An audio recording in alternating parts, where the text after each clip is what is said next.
Сайн байцгаана уу? Энхээ эрхэм бяцхан үлгэр дууны гитарын хичээлийг үзүүлье. За энэ дуунд дөрвөн аккордыг ашиглаж байгаа.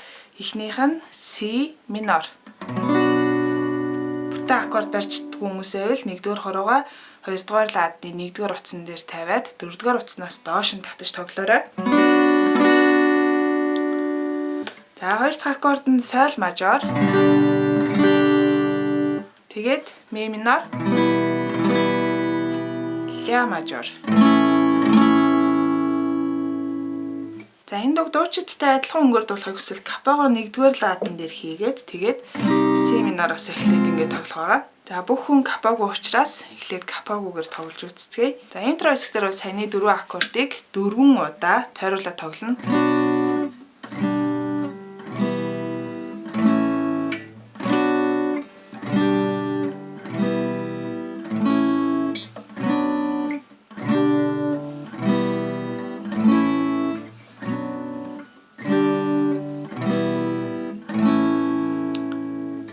За тэгээд дахилт хэсгээр эхэлж байгаа. Дахилт маань ялгаагүй саяны аккордоор үргэлжлэнэ. За доошоо зогсож байгаа цохилт маань 1 G 2 E 3 E 4 V гэж явна. Ийм цохилтоо 4 аккорд дээр хуваана. Өөрөөр хэлбэл нэг аккорд дээр нэг цохилт хийгээд явна. 1 G 2 E 3 E 4 E 1 E 2 E 3 E 4 E. За жишээ олгож дуулж үзье. Өглөөхөн таны зөв явах ёстой хөгжим болоод айлгой минь чиний зөвсийг басан таны нөлөөндөөс тод минь хийж харсан дөрлөө үгийн сэтгэлийг болооч үлээ цаг хугацаа. За ингээд бадаг хэсэг рүүгээ орно. Бадгийн аккорд дээр соль мажор буюу энэ аккордыг ашиглахгүй. За дарааллын хувьд си минороо тоглочоод ми минороо шууд авлаа.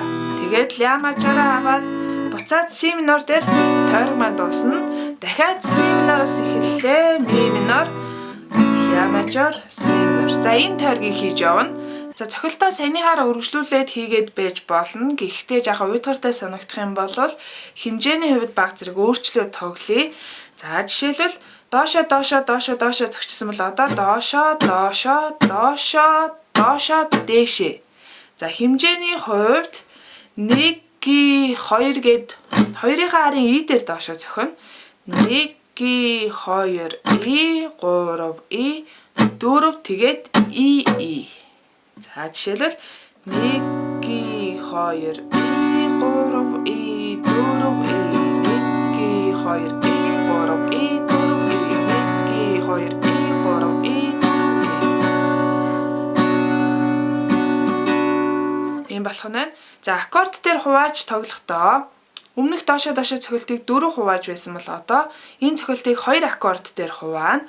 Хуваахдаа эхний аккордоо бариад хамгийн эхний доошоо цохилтыг хийсний дараа дараагийн аккордоо шууд бариад 2-ын арын E дээрээс үргэлжлүүлж тоглоно. Өөрөөр хэлбэл 1 G 2 E 3 E 4 E.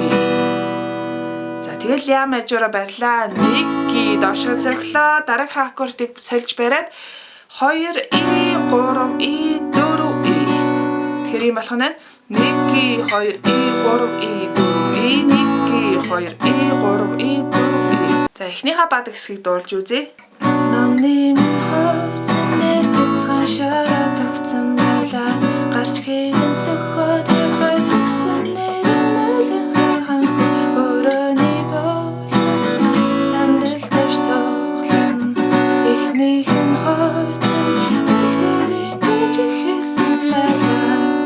За ингээд үгэлдэг хэсэг рүүгээ орноо. За үгэлдэг хэсгийг ч гэсэн эдгээр цохилтоороо тоглож болно. Эсвэл саяныхаа цохилтыг бас арай жоохон дэлгэрүүлээд тоглож болно.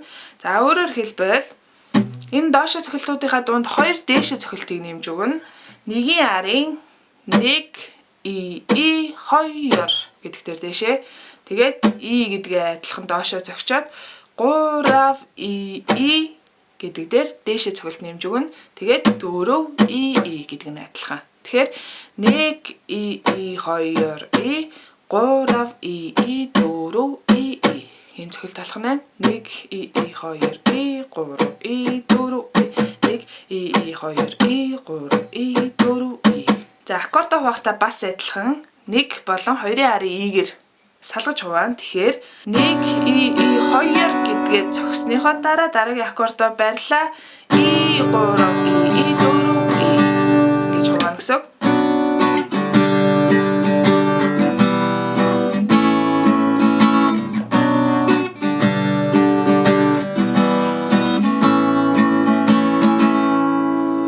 Саяныхаа цохилтоор одоо өгөлдөг хэсгийг нь тоглож жишээ олгоод нэг иймэрхүү санагдах байх гэж үзүүлье. Намайг цасан гоё мэгтэй хүлээс угаа гитараа бариад гэрлэм явах цаан зураа түнд дуулуугаа бэлдэж шүүмжтэй би айлт байгаа гар тарсан өнгөрөө бадлынхаа авангуудаа түнд үгийг хүсэн гэхдээ миний үг цэцэг сансан тэрхүүрх болов өнгөтэй зэсэн бэлзэг хадуулаа язгууртас мэдэлсэн байхангүй хүлэн мороо үнэцэргээ дагуулсан дахиу надад хүлэг мөр байхгүй жалхах цаг байлаа цэжид гаалт үндэ амиа өнгөд байлаа бас байвал гатал чарч чулуу байвал бодолж араа нас цогтож байхад баян сүхтэн тоглож очих газар уулын цад өрүүлээд ирж орныхын нүдээс хав мянган цэрэг ирж гаднаас нь харахад баян хавгүй ордон дээр байлаа ноцор дахиад хагаад дахин дээр нөсөж байлаа цэцгээ би орхиод гитара хөлөөд дүндүүлэх тоо уяалуулаа улаан дээр дуулаад түнд хөрсөн болов тэр сонсох болов уяалуулаа улмастай зүгсэн дуслаа өглөө хүн түүний явахтай хөгжим болоод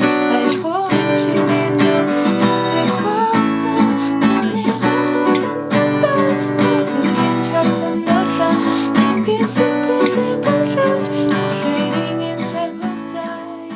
За энэ дуун дээр бас нэг аккордын сонголтууд та бүхэнд үзүүлэх гэсэн.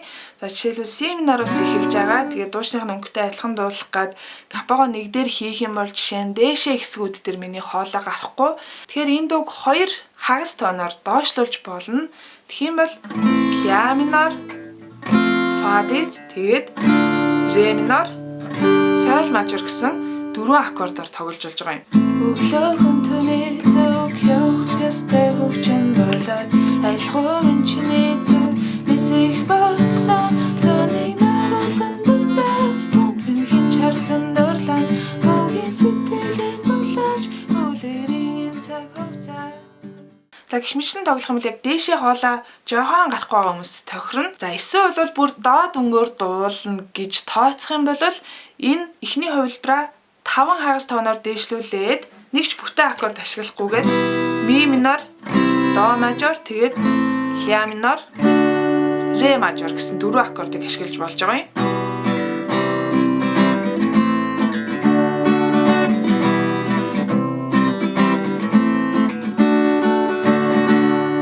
Өглөө хүн түүний зүг явах ёстой хөгжим болоод айлхуу чиний зүг нисэх болсон түүний наруулан дундаас түнхэн хинч харсан дурлаа бүгийн сэтгэлийг булааж үлгэрийн цаг хугацаа.